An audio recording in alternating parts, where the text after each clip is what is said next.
इस सरकार चुन ली गई है, लेकिन नतीजे 15 तारीख को आएंगे। छत्तीसगढ़ में निकाय चुनाव के लिए मतदान की प्रक्रिया संपन्न हो चुकी है और निकाय चुनाव में नगर निगम, नगर पालिका, नगर परिषद के लिए जो वोटिंग हुई है, इसमें अब तक जो डेटा सामने आया है 68.01% मतदान दर्ज हुआ है। अभी भी जो लोग कतारबद्ध रहे होंगे वो वोटिंग कर पा रहे होंगे। दुर्ग में 55.57% वोटिंग हुई है। रायगढ़ की बात करें तो यहां पर 70.91% मतदान दर्ज किया गया और राजनांदगांव में मतदान का प्रतिशत 66.45% रहा। हालांकि राजधानी रायपुर की अगर बात की जाए तो यहां पर मतदान का प्रतिशत दोपहर तक काफी कम दर्ज किया गया था और 2 बजे के आसपास 28% मतदान ही यहां पर हो पाया था।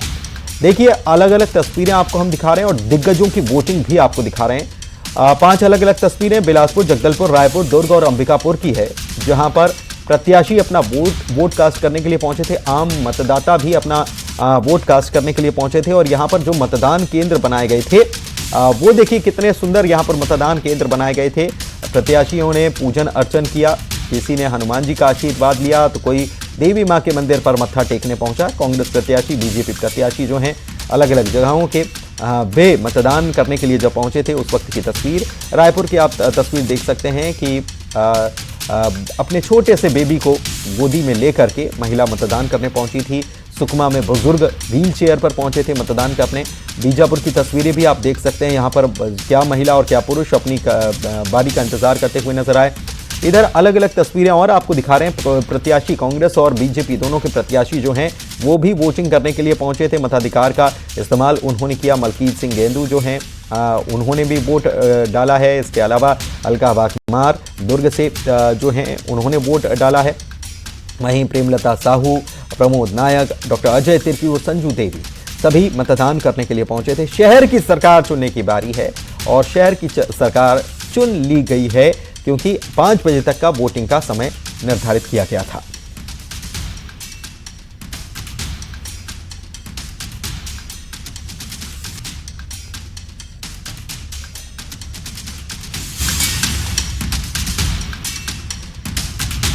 और हमारे सहयोगी हमारे साथ जुड़े हुए हैं, उनका रुख कर लेते हैं और सबसे जानकारी लेते हैं।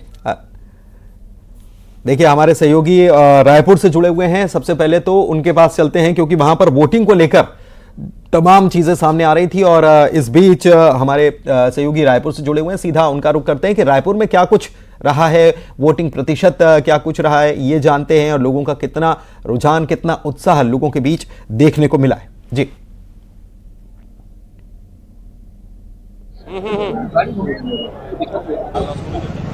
आओ पकड़ेगा तो भाई। युगल, आपको आवाज मिल पा रही है? जी जी पुनीत, रायपुर की क्या स्थिति वोटिंग को लेकर? देखिए पुनीत, राजधानी रायपुर है। ऐसे में वोटिंग का प्रतिशत काफी कम रहा है क्योंकि अब जो प्रत्याशी है उनके भाग्य का फैसला ईवीएम में कैद हो चुका है। तो हम बात करेंगे कैसा रहा ओवरऑल चुनाव, क्या आखिर वोटिंग का प्रतिशत क्यों रहा। देखिए, वोटिंग का प्रतिशत कहीं ना कहीं नगर निगम चुनाव को आगे बढ़ाने को लेकर देखा जा सकता है क्योंकि मार्च में 10वीं 12वीं के एग्जाम है और एक बड़ा कारण यह भी हो सकता है कि वार्ड का परिसीमन हुआ है। वार्ड के परिसीमन से जनता परेशान थी कि उनका वोट कहाँ जाएगा, किस वार्ड में जाएगा। तो लगातार जनता इधर से उधर भटकती रही बूथ में कि उनका नाम कहाँ है और हम लगातार वोटर ऐप में उनका नाम ढूंढ के पहुंचाते रहे कि आपका बूथ यहाँ है। तो इस सभी कारण से मतदान सब देखा जाए तो बहुत कम हुआ है। अगर हम बात करें तो कहीं प्रिय स्थिति नहीं आई है। इस बूथ में कुछ दिक्कतें भी हैं, फॉल्स वोटिंग का भी आरोप लग रहे हैं। देखिए, कचना के 2 बूथ हैं, एक है आनंदम और एक है प्राइमरी स्कूल कचना। वहां पे क्या हो रहा है कि एक मतदाता है, उसका वोट पहले ही गिर जाता है और जब वो मतदाता अपना वोटिंग के लिए आता है, अपने अधिकार के लिए आता है, तब उसको पता चलता है मेरा वोट तो गिर चुका है और तब उनको बोला जाता है कि आपका वोट हो गया, आप अपने घर जाइए। इसका बहुत बड़ा सवाल है। जब बीजेपी ये पूरे देश में लगाना चाहती है 1 नेशन 1 इलेक्शन, आप पूरे छत्तीसगढ़ में एक इलेक्शन नहीं करा पा रहे हो, आप रायपुर में एक इलेक्शन नहीं करा पा रहे हो, पूरे देश में कैसे कराओगे? बहुत बड़ा सवाल है। बिल्कुल, ये बताइए कि नगरीय निकाय चुनाव है, विधानसभा के चुनाव में वोटिंग अच्छा हुआ, अब प्रतिशत कम है, क्या लगता है? देखिए, कुछ साथी ने जैसे कि कहा कि इस बार जो परिसीमन हुआ है, अलग अलग जो रायपुर शहर सहित अलग अलग और भी जो नगर निगम के चुनाव हुए हैं, वहाँ परिसीमन के कारण जो अधिक से जो मतदाता हैं उनका नाम कहीं कहीं और चले गया। यहाँ जो मतदाता है वो अलग अलग स्थानों में जा के भटक रहे हैं, किसी का नाम नहीं मिल रहा है। हम खुद ऑनलाइन ढूंढ रहे थे लेकिन ऑनलाइन भी नहीं मिल रहा था। तो ये सब चीज़ को निर्वाचन आयोग को ध्यान देना चाहिए। ये वन नेशन वन इलेक्शन की बात करते हैं, यहाँ निगम की चुनाव इनको कराया नहीं जा रहा है। देखिए पूरी ये तस्वीर देखिए, यहाँ पर ये कचना प्राथमिक स्वास्थ्य केंद्र में है। यहाँ पर लोगों का हुजूम है, कुछ दिक्कतें हैं, कुछ परेशानियां हैं, लेकिन कमोबेश जो मतदान का प्रतिशत है कम रहा है, क्योंकि परिसीमन भी हुआ है नगरीय निकाय में। तो ऐसे में जो मतदाता हैं उन्हें उनका पोलिंग सेंटर का पता नहीं चल पाया। ये आपके साथ जो लोग हैं इनमें से कितने लोग ऐसे रह गए जिनको वोट डालने को नहीं मिल पाया या कहीं और उनको वोटिंग करनी थी, परिसीमन की वजह से वो परेशान होते हुए नजर आए? आपके साथ लोग हैं, पूछिए जरा।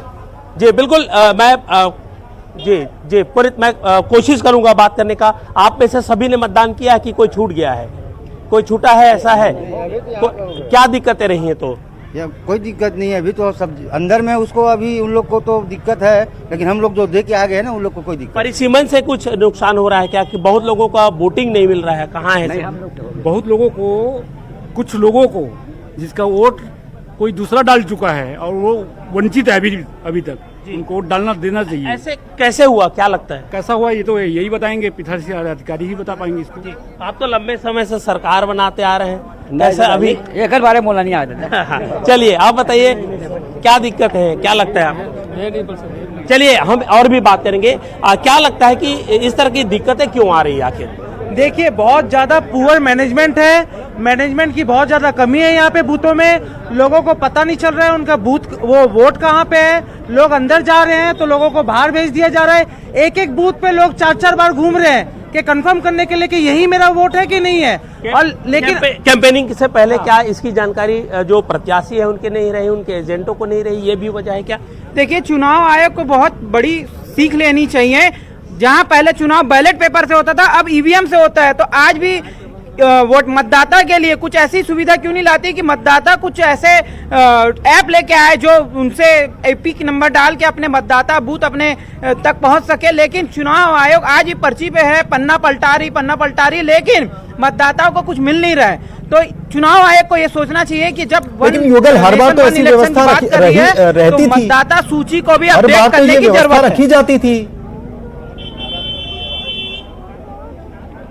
देखिए पूरी परिसीमन हुआ है, वार्डों के परिसीमन होने की वजह से सपोज अगर वो अलग अलग वार्डों में उनके जो मतदान केंद्र है वो भी बदली हो चुके हैं। इससे पहले लगभग 60,000 ऐसे मतदाता हैं। लेकिन रायपुर में ये दिक्कत आई, रायपुर में दिक्कत आई, ठीक है, समझा जा सकता है। बिलासपुर चलते हैं, यहाँ का मतदान प्रतिशत तो ठीक रहा है। तो बिलासपुर में क्या कुछ रुझान रहा, क्या कुछ देखने को मिला, क्या शांतिपूर्ण तरीके से मतदान हुआ? उमेश हमारे सहयोगी जुड़े हुए हैं, उमेश के पास भी चलते हैं और वहां की ताजा स्थिति जानते हैं। उमेश बताइए। पुनीत जी, देखिए शुरुआती दौर पर जब लोग मतदान केंद्रों में पहुंच रहे थे तब उत्साह देखा जा रहा था, लेकिन जैसे जैसे समय बढ़ता जा रहा था वैसे वैसे मतदान का प्रतिशत भी जो देखा गया वो पूरी तरीके से कम होता हुआ दिखाई दे रहा है। अब तक के अगर जो कि पूरे आंकड़ा जो देखे मतदान प्रतिशत का, लगभग 50% बताया जा रहा है जिले में। तो ये कहीं ना कहीं हैरान कर देने वाली बात है। जिस तरीके से उम्मीद लगाई जा रही थी यहाँ पर लगभग 6 लाख के आसपास जो है वो मतदाता है, लेकिन आप सोचिए कि 50% लोगों ने वोट दिए, महज 3 लाख लोगों ने मतदान किया। तो ये आंकड़ा जो है वो चौंकाता है। हमारे साथ सीधे तौर पर कुछ लोग हैं। कैसा अनुभव रहा है इस पूरे चुनाव का आप पर? ये इस बार मुझे ऐसा लगता है कि नेगेटिव वोटिंग हुई है। नेगेटिव वोटिंग का मतलब ये होता है कि बहुत ज़्यादा उत्साह नहीं होता। दोनों दलों के जो मतदाता हैं, जो एक प्रतिबद्ध मतदाता हैं, वो वोट डाले निकले हैं। बाकी ना यंगस्टर दिखे, न महिलाओं का उत्साह दिखा, इसलिए लो पोलिंग है। और ये प्रजातंत्र के लिए अच्छा सूचकांक नहीं है कि पढ़े लिखे लोगों का मतदान नहीं करना, मतदान में भाग नहीं लेना, ये एक चिंता का विषय है और प्रजातंत्र के लिए शायद ये काला दिवस होगा। जी, आप किस तरीके से देखते हैं, क्या कैसा अनुभव रहा? क्या लगता है परिसीमन की वजह से लोगों को भटकना पड़ा? नहीं, परिसीमन तो ठीक हुआ है, तो पहले भी हो चुका था इसके। लेकिन जो ईवीएम से जो भी चुनाव हो, बीजेपी जो हार डर से ईवीएम को लाया ना, इससे लोगों को संदेह हो गया कि हम वोट देंगे तो हमारा वोट जहां हमको देना वहां वोट पड़ेगा कि नहीं पड़ेगा, कि हमारा वोट चला जाएगा कहीं और। आप बताइए कि लोगों को भटकना पड़ा है मतदान के लिए, क्यों? एक्चुअली जिसकी सत्ता होती है वो अपने हिसाब से परिसीमन करता है, इतिहास गवाह है इस बात का। लेकिन कई ऐसे लोग जो मेरी जानकारी में है कि जिनका एकदम पास में था पोलिंग बूथ था, उनको किसी को 1 किलोमीटर किसी को 1.5 किलोमीटर दूर जाना पड़ रहा था, वो लोग नहीं गए। बहुत दुखद है ये लोकतंत्र के लिए वास्तव में। यूथ किस तरीके से रहा अनुभव? युवा साथी इस बार बहुत कम नजर आए मतदान केंद्रों में, और लोगों को ये परेशानी भी हुई है जिनकी अभी अभी नई शादी हुई है या जो अभी नए नए यहाँ से बाहर गए हुए हैं, वो मतदान करने अगर बाहर से आ रहे हैं तो उनसे पहले आधार कार्ड या पैन कार्ड ऐसा कुछ नहीं मांगा जाता था आइडेंटिटी के लिए। अब उनसे आइडेंटिटी के लिए आधार कार्ड मांगा जा रहा है। अब जैसे एक दीदी थी, वो आई थी तिल्दा से, अब वो अपना आधार कार्ड कैरी करके नहीं रही है, उनको मतदान करने में समस्या हो रही है, उनको बार बार वापस भेज दिया जा रहा है कि आप अपना आधार कार्ड लेकर के आइए। अब ये सब समस्या मतदान केंद्रों में मिली, आप किस तरीके से रहा आपका अनुभव? मेरा अनुभव ये है कि हम सब युवा मिल के, इस समय युवा हमारे साथी वार्ड के लोग, बहुत सारे लोग अपने मतदान को दिए इस वार्ड में, और ये सबसे बड़ी चीज़ है कि अपने युवा जो भाई हैं विकास को देखते हुए काम करना चाहते हैं। विकास। आपका कैसा अनुभव रहा? आपका अनुभव कैसा रहा? मेरा तो बहुत अच्छा रहा। कितने बजे पहुंच गए थे मतदान केंद्र? मैं तो आ गई थी सुबह 8 बजे आ गई थी और 10 बजे तक मैंने मतदान कर लिया। आपका ये सबका अनुभव जानना बेहद जरूरी है। महिलाएं हों या फिर युवा हों, बुजुर्ग हों, सभी का अनुभव जानना बहुत ज़रूरी है। राजनांदगांव की अगर बात कर ली जाए तो राजनांदगांव बहुत हॉट ज़िला माना जाता है और यहाँ पर बड़े बड़े दिग्गज यहाँ से आते हैं। तो राजनांदगांव की क्या कुछ तस्वीर रही, सीधे चलते हैं राकेश के पास। राकेश, जानकारी दीजिए। जी, मैं आपको बता दूं कि निश्चित ही कह सकते हैं कि राजनांदगांव जो सीट है वो हाई प्रोफाइल सीट माना जाता है। पूर्व में लोकसभा के चुनाव में भी पूर्व मुख्यमंत्री भूपेश बघेल यहाँ चुनावी मैदान में थे। रमन सिंह यहाँ से 3 बार मुख्यमंत्री रहे हैं। हमारे साथ कुछ जो है वोटर मौजूद हैं, या कहें कि जिन्होंने मतदान कर दिया है वो साथ में मौजूद हैं। वो क्या सोचते हैं इसे लेकर और उनका क्या सोचना है, क्या मानते हैं आप? कैसे वोट प्रतिशत कम हुआ है, इसको लेकर क्या कहेंगे? ये चुनाव देखा जाए नगरीय निकाय चुनाव, तो ये एक व्यक्तिगत चुनाव है और वोट परसेंट कम होने का कारण तो समझ में नहीं आ रहा है। लोगों में इतनी जागरूकता थी चुनाव को लेकर, इतने उत्साहित थे लोग चुनाव को लेकर, नगरीय निकाय चुनाव को लेकर, फिर भी वोट परसेंट ऐसे कैसे कम हो गए ये समझ से परे। और ये अच्छी बात है, राजनांदगांव शहर को जिस तरीके से संस्कारधानी के नाम से जाना जाता है, उस तरीके से राजनांदगांव शहर में शांतिपूर्ण चुनाव निपटा, ये अच्छी बात है बहुत। हमारे साथ और कुछ लोग हैं, उनसे जानते हैं कि वोटों का प्रतिशत क्यों कम रहा, क्या मानते हैं क्यों कम रहा वोटों का प्रतिशत? जी, कहीं ना कहीं मुझे ऐसा लगता है कि सरकार के खिलाफ लोगों ने मतदान किया है। निश्चित तौर पर अगर वोट प्रतिशत कम होता है तो ऐसा माना जाता है कि वो सरकार के खिलाफ है। कहीं ना कहीं मुझे ऐसा लगता है कि कांग्रेस फायदे में रहेगी। कैसे कम मानते, क्या मानते हैं वोट प्रतिशत कम होने को? वोट प्रतिशत कम होने का सबसे बड़ा कारण मेरे को ये लगता है कि लोगों का विश्वास कम रहा सरकार के प्रति, इसलिए शायद वोट का प्रतिशत कम रहा। अभी तक के राज्य में जिस तरीके से सरकार चल रही है, लोगों को उतना बेनिफिट मिल नहीं रहा, इसलिए शायद वोट प्रतिशत कम है। अभी भी जो वोट का जो प्रतिशत है वो काफी, जो आंकड़े थे विधानसभा लोकसभा के, उस गति से नहीं भाग रहा है। क्योंकि 4 बजे तक की बात करें तो 66% ही राजनांदगांव जो नगर निगम क्षेत्र है उसमें मतदान हुए हैं। लेकिन परिसीमन के कारण कुछ कंफ्यूजन लोगों में था, निश्चित ही वह पहुंच नहीं पाए थे वहां जो है और समस्या तो बनी रही लोगों के सामने, और वोटिंग प्रतिशत इससे प्रभावित हुआ है। ये भी कहीं ना कहीं चीजें निकलकर सामने आ रही हैं। अंबिकापुर चलते हैं, श्रवण हमारे सहयोगी मौजूद हैं और यहाँ पर बीते अगर 2 बार से देखा जाए तो कांग्रेस के ही जो प्रत्याशी हैं वही निगम में काबिज भी थे, मेयर पद के प्रत्याशी, और एक बार फिर से मैदान में भी हैं और बड़ी हॉट सीट, क्योंकि टीएस सिंहदेव का यह क्षेत्र कहलाता है। अंबिकापुर में क्या कुछ रही वोटिंग की स्थिति, लोगों में क्या उत्साह रहा, लोगों का क्या कुछ कहना है वोटिंग को लेकर, क्या यहां पर भी परिसीमन को लेकर दिक्कतें पेश आई हैं, जानते हैं श्रवण से।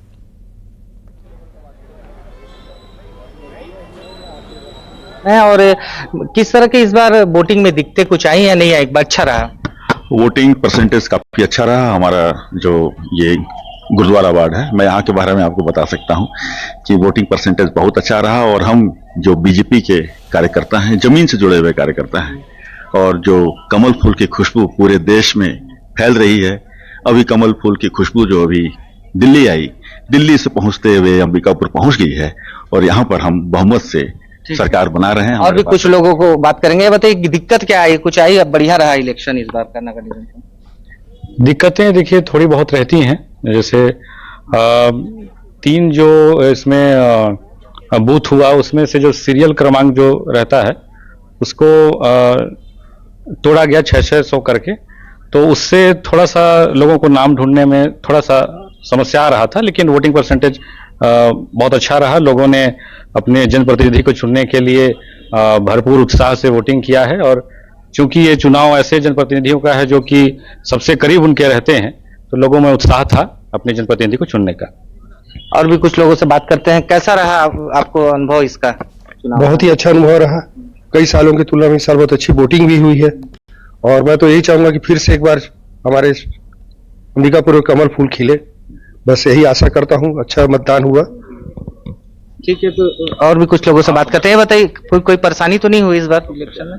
नहीं भाई साहब, कोई परेशानी नहीं है। लाइन ऑर्डर की व्यवस्था अच्छी थी, और मेरा जहाँ अपना निजी मत है कि लोगों ने महिलाएं और महतारी बनना।